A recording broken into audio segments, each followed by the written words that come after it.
Hello people, welcome back to our channel. ఇలాంటి మంచి మంచి వీడియోస్ కోసం మన ఛానల్ని సబ్స్క్రైబ్ చేయండి, లైక్ చేయండి, కామెంట్ చేయండి. ఈరోజు టాపిక్లోకి వెళ్ళిపోదాం. ఇంకా శివ కోపంగా నాని వైపు చూసి, మమ్మీ ఏం చేసింది? నాని, ప్రేమించింది నేను, పెళ్లి చేసుకుంది నేను. మీకు కోపం వస్తే నా చెంప పగలగొట్టాలి కానీ మమ్మీని కొడతారా? I hate you Nani. మీరు తప్పు చేశారు. తప్పు చేసినప్పుడు వాళ్ళు మనకంటే చిన్నవాళ్ళు అయినా సరే క్షమాపణ అడగాలని మీరే చెప్పారుగా. ఇప్పుడు మీరు మమ్మీని క్షమించమని అడగండి నాని అన్నాడు శివ. శివ మాటలకు ఆవిడ ఒక్కసారిగా షాక్ అయి అతని వైపే ఆశ్చర్యంగా చూస్తూ నిలబడింది. మీరంటే నాకు చాలా గౌరవం, అభిమానం, ఇష్టం, ప్రేమ అన్నీ ఉన్నాయి నాని. ఎందుకంటే తాతయ్య లేకపోయినా మీరు కష్టపడ్డారు. ఒక రకంగా మేము అనుభవించే ఆస్తులు, సమాజంలో మాకు ఉన్న గౌరవం అన్నీ మీ వల్లే వచ్చాయి. అవన్నీ ఇచ్చారు కదా అని మీరు అమాయకుల మీద చేయి చేసుకునే హక్కు లేదు నాని.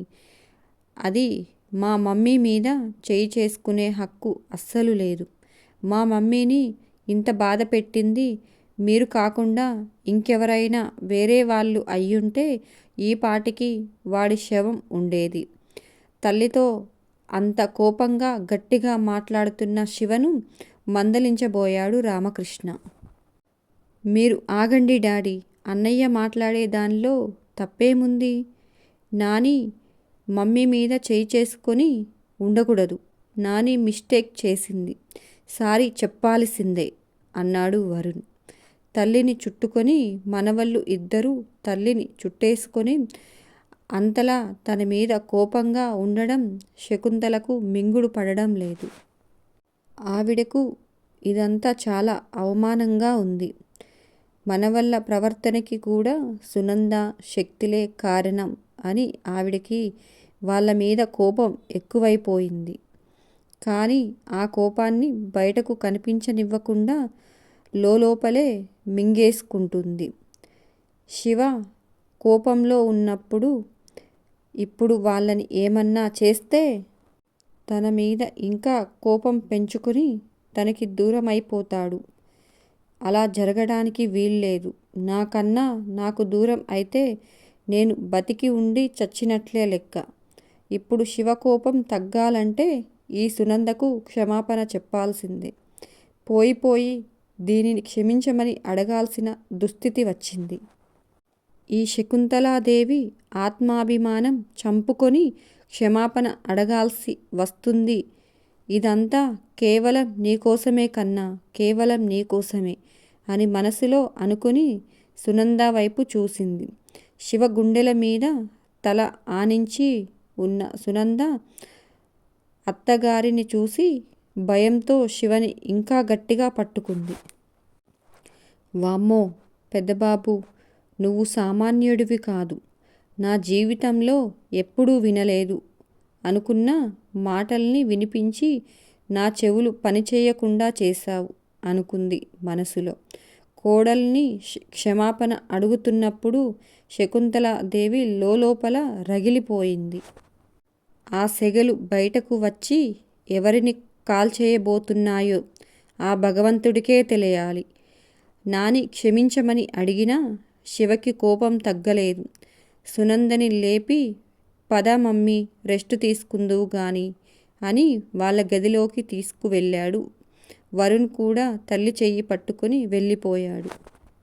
అత్తగారు ఎప్పుడు ఎవరి మీద విరుచుకుపడుతుందో అని నెమ్మదిగా గిరిజ అక్కడి నుంచి జారుకుంది.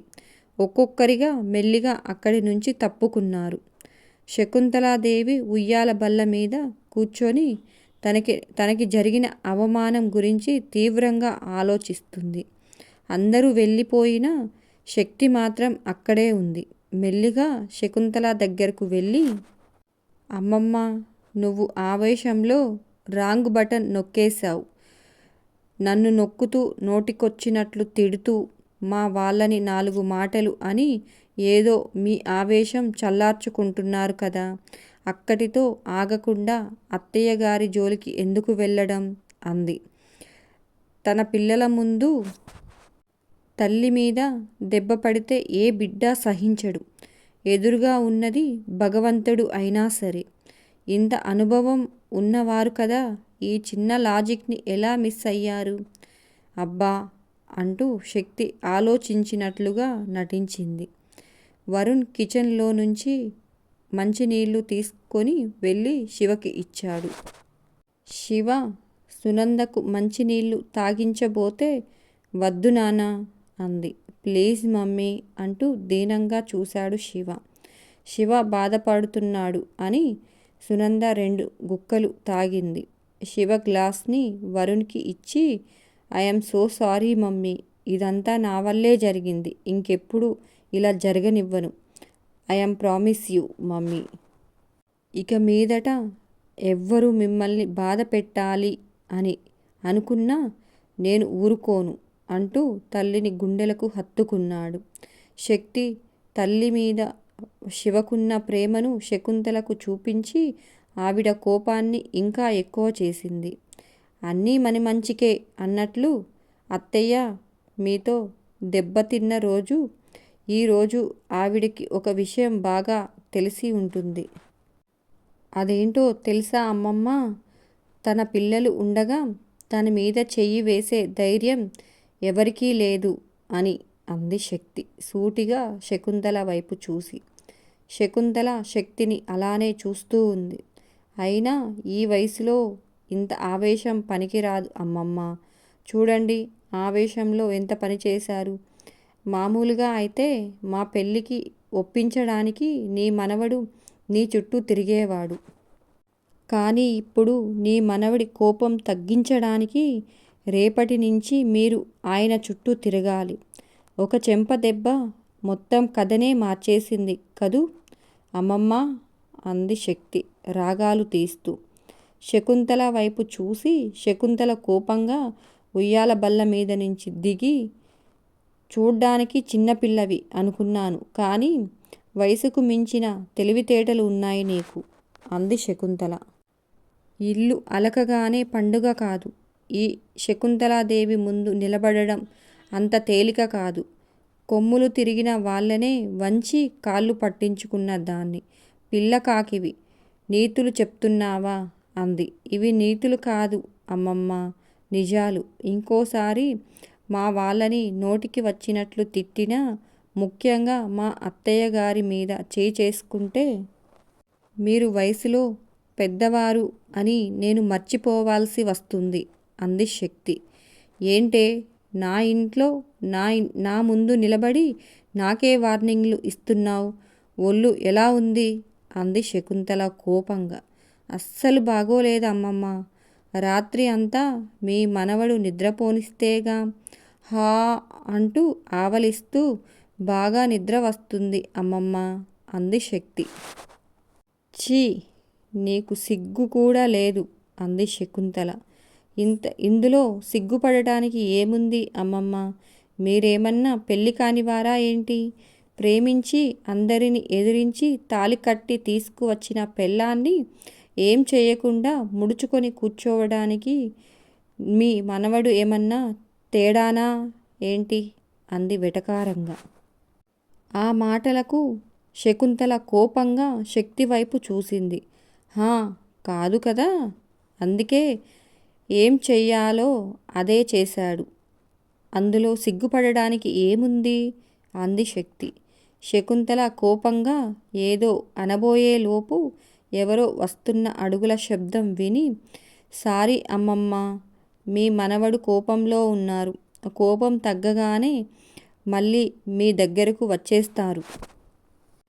మీరు బాధపడకండి ప్లీజ్ అంటున్న శక్తి మాటలు విని శకుంతల ఆశ్చర్యపోయింది. ఇప్పటిదాకా ఎదురు సమాధానం చెప్పి తిక్క తిక్క మాటలు మాట్లాడి ఇప్పుడేంటి ఇలా మాట్లాడుతుంది అనుకుంటూ తల తిప్పి చూసింది. ఎదురుగా రామకృష్ణ నిలబడి ఉన్నాడు. అవునమ్మా, అమ్మాయి చెప్పింది నిజమే. శివ కోపం తగ్గి మళ్ళీ మామూలుగా అయిపోతాడు. అయినా మీరు సునంద మీద చేయి చేసుకోకూడదు కదమ్మా అన్నాడు. ఆ మాటలకు శకుంతల కొడుకు వైపు చూసి, నేను కని పెంచిన వాళ్ళతో కూడా నీతులు చెప్పించుకోవాల్సి వస్తుంది అంది కోపంగా. అది కాదమ్మా అని రామకృష్ణ ఏదో చెప్పేలోపు ఆవిడ అక్కడి నుంచి కోపంగా వెళ్ళిపోయింది. రామకృష్ణ శక్తి వైపు చూసి తల మీద చెయ్యి వేసి, ఆవిడ కోపంలో ఏదో అలా మాట్లాడింది. నువ్వు ఇవేమీ మనసులో పెట్టుకొని బాధపడకమ్మా అన్నాడు. అయ్యో అదేం లేదు మామయ్య, పెద్దవాళ్ళు కోపంలో 2 మాటలు అంటే ఏమైందిలే అంది శక్తి. శక్తి మాటలకు చిన్నగా నవ్వి ఆయన అక్కడి నుంచి వెళ్ళిపోయారు. తప్పు చేశావు అమ్మమ్మ, అత్తయ్యని అంతలా బాధపెట్టి ఉండకూడదు. మధ్యలో మా అమ్మా నాన్నలు ఏం చేశారు? నన్ను బాధ పెడుతున్నావు కదా. అక్కడితో ఆగలేదు, అందుకే ఇలా మాట్లాడాల్సి వచ్చింది. మీరంటే నాకు గౌరవమే, అలా అని బాధ పెడితే నేను చూస్తూ ఊరుకోను. ఎంతైనా నా ముద్దుల మొగుడి కన్నతల్లి కదా.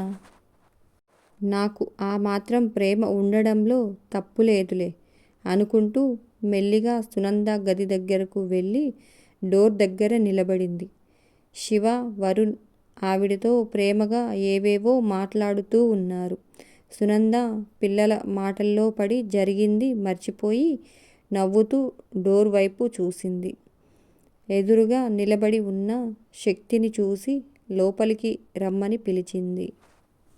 శక్తి వేగంగా సునంద దగ్గరకు వెళ్ళి, నన్ను క్షమించండి అత్తయ్య, ఇదంతా నా వల్లే జరిగింది అంది శక్తి. అదేం లేదు శక్తి, నువ్వేం చేశావు? అత్తయ్య గారి కోపం వస్తే అంతే, తగ్గిపోగానే మళ్ళీ మామూలుగా అయిపోతాయి, ప్రేమగా ఉంటారు అంది సునంద. ఎంత చేసినా అత్తగారి గురించి అంత మంచిగా మాట్లాడుతున్న ఆవిడని చూస్తే శక్తికి అత్తయ్య గారి మీద గౌరవం, ఇష్టం ఎక్కువైపోయి సునంద శివ వైపు చూసి, నువ్వు కూడా కోపం వదిలేయ్ నాన్నా, ఆవిడ నీ పెళ్ళాం గురించి ఎన్నెన్నో కలలు కన్నారు. మీరు ఇలా చేసేసరికి ఆవిడ కోపంలో ఏదో అలా చేశారు. ఆవిడ నన్ను క్షమాపణ అడిగింది కూడా నీ మీద ప్రేమతోనే. నువ్వు ఆవిడ గురించి భరించలేనంత ప్రేమ నాన్నా అంది. శివ ఏం మాట్లాడకుండా మౌనంగా ఉన్నాడు. సర్లే, ఇవన్నీ ఇప్పుడు ఉండేవే. మీ నాన్నగారు నాని పొద్దున్నుంచి భోజనం చేయలేదు, నేను వెళ్ళి వంట చేస్తాను అంటూ లేవబోయింది సునంద. ఏం వద్దు, నువ్వు పడుకో మమ్మీ అన్నాడు వరుణ్. పడుకుంటే ఎలా బంగారం, మీ డాడీ పొద్దున చేసినవి తినరు అని నీకు తెలుసు కదా అని లేచి కిచెన్లోకి వెళ్ళింది. శక్తి కూడా అత్తగారి వెనకే కిచెన్లోకి వెళ్ళింది. సునంద శక్తి మొహం చూసి బుగ్గలు కమిలిపోయాయి. నువ్వు వెళ్ళు శక్తి, రేపటి నుంచి వద్దువులే వంటగదిలోకి, ఈ రోజుకి వెళ్ళి రెస్ట్ తీసుకో అంది. పర్వాలేదత్తయ్య అని సునందకు కూరగాయలు కట్ చేసి ఇచ్చింది శక్తి. శివ రూంలో పాల గ్లాస్ ఉంది, తీసుకురమ్మంది సునంద. పాల గ్లాస్ కోసం శివ రూంలోకి వెళ్ళింది శక్తి. శివ బెడ్ మీద కూర్చొని ఉన్నాడు. శక్తి ఏం మాట్లాడకుండా పాల గ్లాస్ తీసుకొని వెళ్ళబోయింది. శివ శక్తి చెయ్యి పట్టుకొని లాగేసరికి శక్తి వెళ్ళి శివ మీద పడింది. శక్తి బుగ్గల్ని చూసి చెయ్యి వేసేసరికి అబ్బా అంది నొప్పితో. శివ మెల్లిగా నోటితో ఊది శక్తిని గుండెకు హత్తుకొని తల నెమురుతూ, ఐఎమ్ సో సారీయే, ఐఎమ్ సో సారీ, నా మీద నాకే కోపంగా ఉంది. ఈరోజు మీ ఇద్దరిని సేవ్ చేయలేకపోయాను అన్నాడు చాలా బాధగా. శక్తి కూడా శివ చుట్టూ చేతులు వేసి, లేదు శివ, ఇవి అనుకోకుండా జరిగిపోయేవి, నువ్వేం చేస్తావు, కానీ నువ్వు అత్తయ్య గారి పక్కన ఉండి మీ నాని చేసేది తప్పు అని చెప్పడం నాకు చాలా బాగా నచ్చింది శివ. ఆ టైంలో ఎంత ముద్దొచ్చావో తెలుసా, అందరూ ఉన్నారు అని ఆగాను, కానీ గట్టిగా కౌగిలించుకొని ముద్దు పెట్టుకోవాలనిపించింది అంది శక్తి నవ్వుతూ. అయితే అదేదో ఇప్పుడు పెట్టు అన్నాడు శివ నవ్వుతూ. అంది శక్తి. తప్పదా అంది శక్తి. తప్పదు అన్నట్టుగా శివ అన్నాడు నవ్వుతూ. శివాని గట్టిగా కౌగిలించుకొని ముద్దు పెట్టింది. నువ్వు ఇలా ఉంటావు కాబట్టే నాకు చాలా ఇష్టం శివ అంది శక్తి. శివ శక్తి తన నుదురికి ఆనించి, ఐ ప్రామిస్ యూ బంగారం, ఇంకెప్పుడు నిన్ను ఇలా బాధ పెట్టనివ్వను అన్నాడు. నాకు తెలుసు శివ అంది శక్తి. ఓ గాడ్ అని ఉలిక్కిపడి లేచింది శక్తి. ఏమైందే అన్నాడు శివ. అత్తయ్య గ్లాస్ తీసుకురమ్మంటే నేను ఇక్కడే నీతో ముచ్చట్లు చెప్తున్నాను అంటూ గ్లాస్ తీసుకొని కిచెన్ వైపు పరుగులు తీసింది శక్తి. శివ శక్తి పరుగులు చూసి నవ్వుకున్నాడు. గ్లాస్ ఇచ్చి బయటకు వచ్చిన శక్తికి ఎదురుగా రాధ నిలబడింది. శక్తి వైపు చూసి, ఎందుకే ఆవిడతో పెట్టుకుంటున్నావు? ఆవిడని రెచ్చగొట్టే ప్రమాదం కొని తెచ్చుకుంటున్నావు అంది రాధ. శక్తి రాధ వైపు అలాగే చూసింది. ఇందాక మీ ఇద్దరి మాటలు నేను విన్నానే. ఆవిడతో నీకేంటే పోటీ? నాని అంటే మా అమ్మ పెద్దమ్మ భయపడేది ఈ పాటి మాటలు వాళ్ళకి రాక కాదే. పెళ్ళైన కొత్తలో మా అమ్మ కూడా చెప్పిన మాట వినకపోతే పుట్టింటికి పంపించేసి మా నాన్నకి రెండో పెళ్ళి చేయడానికి పిల్లను వెతికిందంట. ఆ దెబ్బతో మా అమ్మ నాని కాళ్ళు పట్టుకొని తప్పయింది క్షమించమని ప్రాధేయపడితే ఆ ప్రయత్నాలు ఆపింది అంట అంది రాధ. ఆవిడ సంబంధాలు చూడగానే పెళ్ళికి రెడీ అయిపోవడానికి ఇక్కడ ఉంది మామయ్య గారు కాదు శివ. నాకు మీ అన్నయ్య మీద నమ్మకం ఉందిలే అంది శక్తి. ఆవిడ తలుచుకుంటే ఆ ప్రేమని ద్వేషంగా మార్చేయగలదే. వద్దు, నా మాట విని ఆవిడికి ఎదురు చెప్పకే. నీకు ఏం కావాలన్నా మేమందరం ఉన్నాంగా. ఆవిడ ఒక్కదాని దగ్గర కొంచెం తల వంచుకొని పోవే అంది రాధ. మీరు నన్ను మర్చిపోయారు అంది ప్రియ శక్తిని రాధని చూస్తూ. ఇద్దరు ప్రియ వైపు చూసి నవ్వుతూ అదేం లేదు ప్రియా అన్నారు. అవును శక్తి, రాధ వదిన చెప్పింది నిజమే. ఆవిడతో కొంచెం జాగ్రత్తగా ఉండాలి. లేకపోతే ఇక్కడ పిల్లని వెతికే పని కూడా లేదు. నిన్ను తప్పించి ఆ దెయ్యాన్ని బావకు ఇచ్చి చేయడానికి కాచుకొని కూర్చొని ఉంది అంది ప్రియ. అవునే, ప్రియా చెప్పింది నిజమే. నాని ఒక రకం. ఏదైనా బహిరంగంగానే చేస్తుంది. ధైర్యంగా ఎదురు నిలబడి యుద్ధం చేస్తుంది. ఆ సుహాని అలా కాదు. అది మొదటి నుంచి గుంటనక్క, చుప్పనాతిది. ఎవరన్నా దానికన్నా మంచి డ్రెస్సులు వేసుకున్నా, మంచిగా రెడీ అయినా దానికి కుళ్ళు. వాటిని ఎలాగోలా పాడు చేసేది. మనం కొంచెం సంతోషంగా ఉంటే ఏదో ఒక చాడీలు చెప్పి కొట్టించేది. చిన్నప్పుడే అలా ఉంది అంటే ఇప్పుడు ఎలా ఉండి ఉంటుందో ఆలోచించు అంది రాధ. సరేనే, నేను జాగ్రత్తగానే ఉంటాను అంది శక్తి. ఆ సుహాని బావ దగ్గర ఉన్నప్పుడు నువ్వు పక్కనే ఉండు శక్తి. లేకపోతే అది ఏమైనా చేస్తుంది అంది ప్రియ. మొట్టమొదటిసారిగా సుహాని అంటే కోపం వచ్చింది శక్తికి.